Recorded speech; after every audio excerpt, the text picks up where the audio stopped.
In the heart of Tokyo, in a quiet residential district, stands a cheerful little nursery known as Candy Park Nursery Number 2. Usually, the laughter of children fills its colorful classrooms. On ordinary mornings, the sound of tiny footsteps and cheerful greetings echo through the entrance.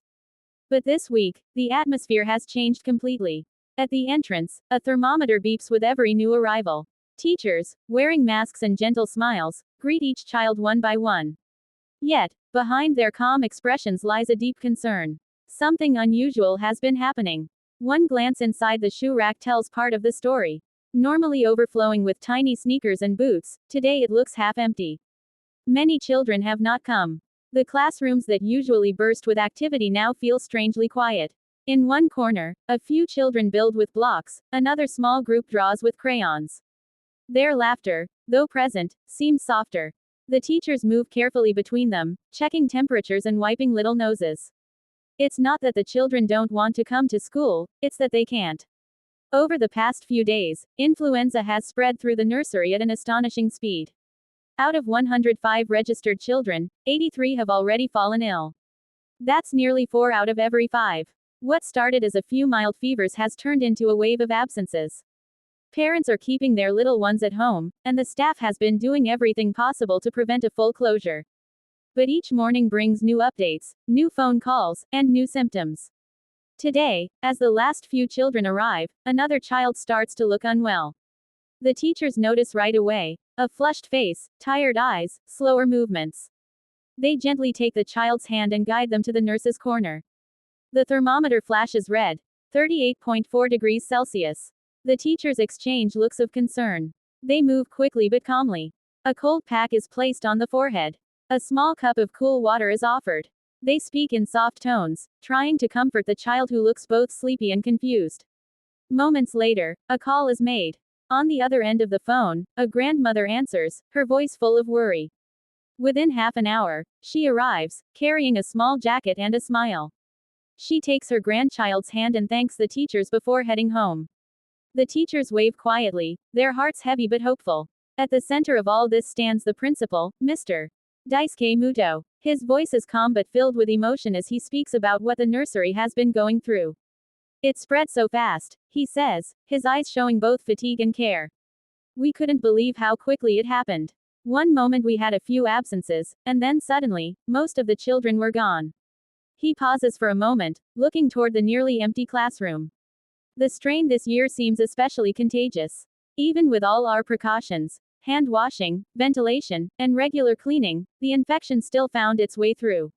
It's a reminder of how vulnerable little ones can be. He gives a small laugh, tinged with sadness. Yesterday, we had so much leftover lunch. Usually, we run out of curry by noon, but this time, trays were still full. The teachers and I looked at each other and thought, we can't wait for them all to come back. Despite the worry, there's warmth in his tone. The staff has bonded even more tightly during the crisis. They support one another, share responsibilities, and check in constantly. Each morning begins with disinfection routines.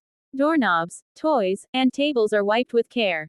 Air purifiers hum softly in the background.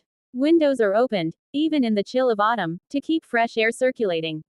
Parents, too, have shown patience and understanding. Many call just to ask how the teachers are doing. Others send messages wishing for a quick recovery for everyone. It's a small but touching reminder of community spirit. For the few children who remain healthy and attend, the teachers try to keep things as normal as possible.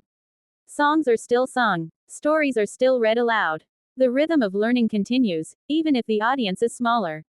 One teacher kneels beside a child painting a picture of the sun. "Who's in your picture?" she asks. The child answers softly, "All my friends who are homesick." The teacher smiles, holding back tears. Every day, the staff checks the health updates from local clinics. They coordinate with parents, advising rest and hydration. Some families report mild fevers, others higher ones, but most children are said to be recovering steadily at home. The principal remains optimistic. Kids are strong, he says. They bounce back faster than we expect. I'm sure they'll all return soon, running around, filling the hallways with energy again. He also reflects on the broader lesson. This experience reminds us that health isn't just an individual matter. It's something we protect together, as families, teachers, and neighbors. For now, the classrooms will stay quieter than usual. The teachers will continue watching over those who come, while waiting patiently for the laughter to return in full. The infection may have spread quickly, but kindness has spread just as fast, in phone calls, in shared concern, and in hopeful hearts. Later in the day, as the last child leaves, the staff gathers to disinfect once more. The sun sets behind the nursery building, casting a warm orange glow through the windows. Someone hums a children's song while stacking chairs. Another wipes the whiteboard clean. Despite exhaustion, there's a quiet determination in every movement. They know that soon, perhaps in a few days, the tide will turn.